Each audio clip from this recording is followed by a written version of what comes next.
The PW7A2 or MP7 has the lowest damage of all automatic weapons in the game. But that does not mean it's useless. In fact, we will make it work and it will destroy our enemies. And to do so, we need to understand this weapon. So in today's video we are going to talk about everything that matters for it, including stats, information, tests, and of course builds. So sit back, relax, and let's dive in. The PW7 has 16.7 flat damage, which is the lowest of all automatic weapons, and a 947 rate of fire, which is the second highest in the game, right after the KV9. It has a common for SMG's 30 bullet mag, 167 ADS transfer speed, a standard headshot multiplier 1.24, and an approximately 2.2 second reload time. Here we can clearly see that this SMG's low damage is compensated by its high rate of fire, but that's not the full story. The PW7 is a very precise weapon out of the box and has a very decent bloom cone. I always include many numbers and much information in all of my guides, as I believe it's very important. Of course, raw numbers never tell the whole story. Many weapons have mediocre stats but shine in another aspect, and it doesn't make them bad.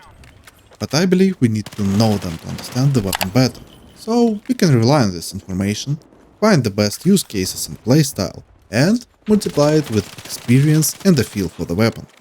The more I played with PW7, the more confident I became. This weapon loves either crazy or aggressive, or an opposite, super patient and defensive gameplay. Here's why. Starting with the damage profile, it has 3 damage zones with damage fall-off points at 21 and 75 meters. To the body, we deal 16.7, 14.3 and 12.5 damage in relative zones. For a headshot, we have a standard headshot multiplier of 1.34. As always with hollow points ammo, it becomes 1.5. And what's more important, we have access to synthetic ammo with a headshot multiplier of 1.75, which of course we will use in some builds, but that's for a bit later. Knowing damage profile, we can calculate shots to kill and time to kill parameters. To the body, we need 6, 7 and 8 bullets to kill our target. For a headshot, the STK becomes more stable in the second and third zones. Hollow points ammo straight up cuts the bullets needed to kill by 2. With synthetic ammo, this weapon becomes very stable with 4 shots needed to kill up to 75 meters. Talking about time to kill parameters for multiplayer, it takes almost a third of a second in the first zone, which is basically 2 times more than the SCW10. On paper, this looks very bad. But it's not the whole story, and it doesn't mean the PW7 is bad. As I mentioned earlier, this weapon has very decent recoil control and a bloom cone. While I was leveling it up, I had moments like killing 3 to 4 players at an 80 meters range. And with SCW10 for example, it would be way harder to do because of its horizontal recoil and 15 or 20 bullet mag. So these numbers tell us that we get a pretty stable weapon in terms of STK and TTK. And by that I mean stable, not perfect. We still need 3 more bullets to kill in the body compared to SCW10 in the first zone, and that is brutal. If you compare the PW7 in terms of TTK in the first zone to other SMGs, it takes the last place.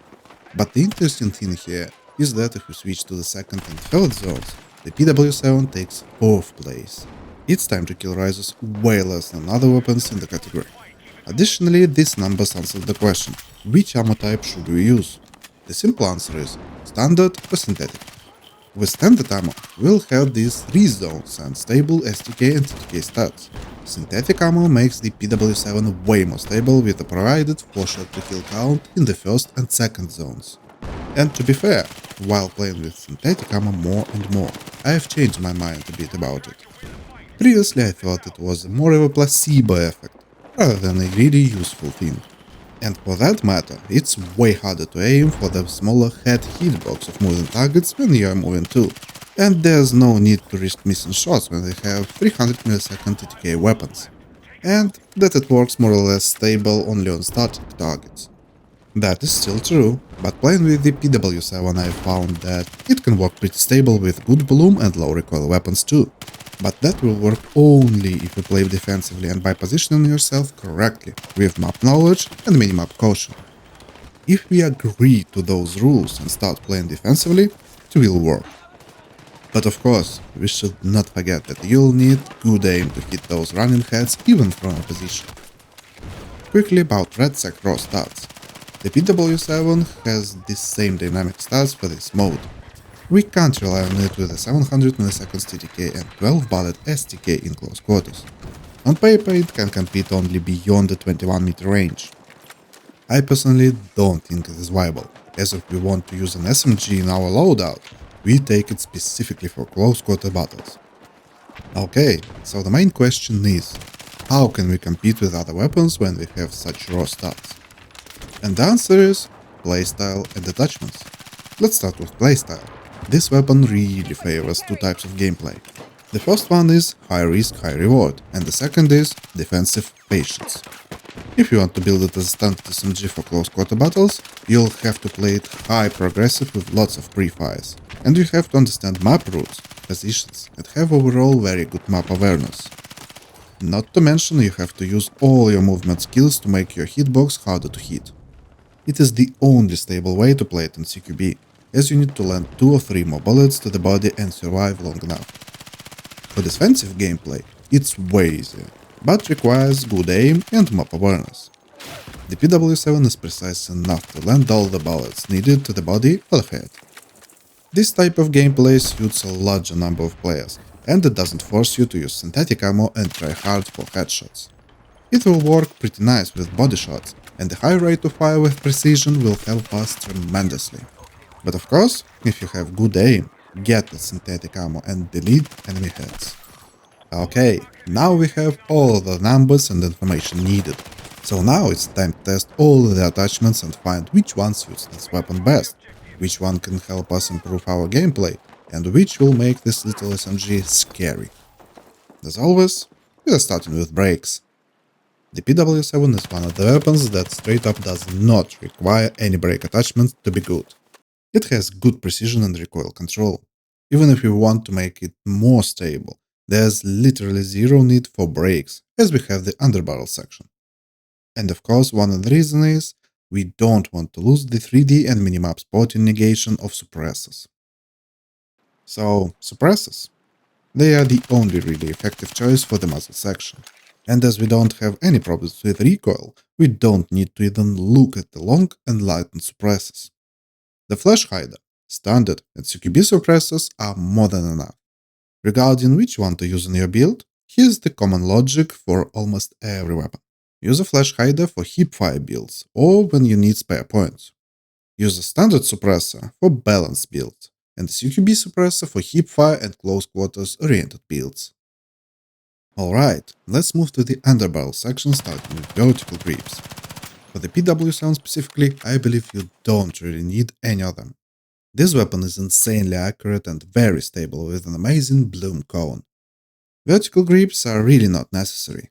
The only build that will benefit from it is a synthetic ammo defensive build, which we'll talk about later.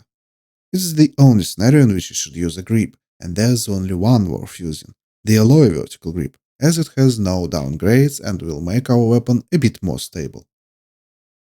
Right from the start, stubbies are useless for this weapon. That is simply because we don't need additional ADS transfer speeds and to pay 10 more points for it compared to an angled or vertical grip. If you really want to improve ADS transfer speed, you'd better take an angled grip. But again, there's literally no need for that, as we have only 167 milliseconds of ADS transfer speed even when using vertical grips. If you insist and want to use them, only the 30-point ripped stubby can be worth using. Now for angled grips. For the PW7 we have only a hand stop and slim angle grip to choose from.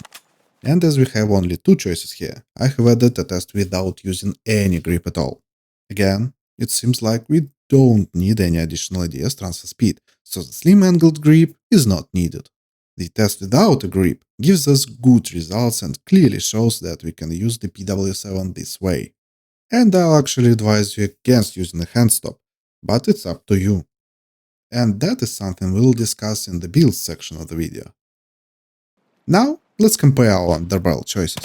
For balanced builds, you can easily use no grip at all and spend those points on something else. If you want more stability to click heads a bit easier, the alloy vertical grip, ripped stubby, and slim angle grip can help you. And I believe the hand stop will actually make things worse for you, as it's used to get access to run and gun. But why is it bad? Because this weapon can win CQB fights only by using movement skills, which do not require hand stop to work. I do not recommend it. Lasers. The best friends for every hipfire build and, in some cases, for precision builds using blue laser. Not much to say here. The rules applied for every automatic weapon in the game.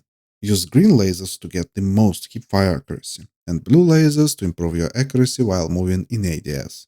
Or don't use any if you are not going for close quarters. Simple as that. I personally prefer using green lasers in almost all of my builds, as that greatly fits my playstyle, which is hard, aggressive, pushing, and fast-paced. It has saved my life and taken my enemy's life many times. Enough testing and information, let's move to the fun part, the build section. The PW7 is a good weapon for medium to long range. Yes, it sounds a bit odd, but it's actually true. Regarding close quarters, it can do its job, but with very try-hard and concentrated gameplay. I'll give you 3 main builds that I found effective and fun for this weapon, including a synthetic ammo medium to long range build, a close quarters build, and a balanced build. The first build I call Little Force. It's a synthetic ammo build for a defensive playstyle. By defensive, I don't mean that you sit at one point and camp. You definitely can be holding many angles. And what I really mean is, you need to find, take, and defend your position. After that, accurately push and repeat. For the sight, take what you want, but I prefer a 2.5 scope. Next, we need a standard suppressor, heavy barrel, a low vertical grip, synthetic ammo, and a 30 bullet fast mag. That's it. We don't need anything more to make it work. The PW7 becomes a laser gun and can destroy enemies even at very long ranges. To make it even better, you can develop a burst fire habit. It will delete heads, believe me. The optimal range is anything more than 10 or 15 meters. Yes, it is still in the first range zone, but you can click those heads out of cover with ease. And your enemy will have a hard time killing you, as they will be forced to push, unless they are smart enough to use nades or fire. A very fun build. I definitely recommend you give it a try. The second build is PW7A2. This one is aimed at making this gun into a competitor for close quarters battles. As always, for the side section, take what you want. Next we take a flash hider, 20-point green laser, a flashlight, a 30 bullet mag, synthetic ammo, and the heavy barrel. We are not using a hand stop. I know, I love running gun builds myself too. But it's simply very hard to fight in such style with the PW7. The only way to make it work in CQB is to make predictions, be fast and furious, and land many shots before the enemy has even started shooting back at you. And the best way to make that a reality is to use a fast and aggressive movement skills with sliding and jumping, so your enemy will have a harder time hitting you. Other than that, you'll be at a disadvantage at first zone ranges. Using this build can make you frustrated at the start, but with practice and experience, it will work better and better. Of course, it will never be a strong competitor for the Tier 7 or M417 or anything that kills with 3 bullets to the body in close quarters. But it can work if you're using all of your potential in movement and mental skills with map knowledge. In case you don't want to try hard, you should play with something like SCW-10 for close quarters. This build is not for everyone unfortunately, but can deliver fun and emotional moments. The third build is Beam. It's a standard armor, no recoil build for everybody who wants a more chill gameplay. For the side, take what you want. Next we need a CQB suppressor, a 30-point blue laser, a heavy barrel, a 30 bullet fast mag, and the mag catch. This build is a strong no recoil option with close quarters potential. Yes, it can be played aggressively, but you should keep in mind, we are still using the worst automatic weapon in terms of shots to kill count.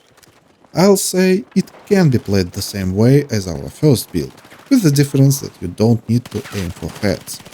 The good thing is, the body hitbox is way larger, and as you know, at this moment there is no additional damage multiplier for hand and leg shots. It is all one big hitbox, which is approximately 13 times bigger than the head. Easy to hit, like an arrow in the knee. And moreover, we can simply spray a whole map almost at any range, and it will hit your target. In conclusion, the PW7 is a pretty unique weapon with its pros and cons. It favors specific playstyles, and if you want to be effective with it, you should accept those rules. It can shine both in CQB and at longer ranges, but it will definitely be harder to compete overall. Let me know what you think about it in the comments section, and if you have any tips, feel free to share them too. If you liked the video, press that like and subscribe buttons for future content. Thank you everyone for your support. Thank you for watching. See you next time. Bye bye.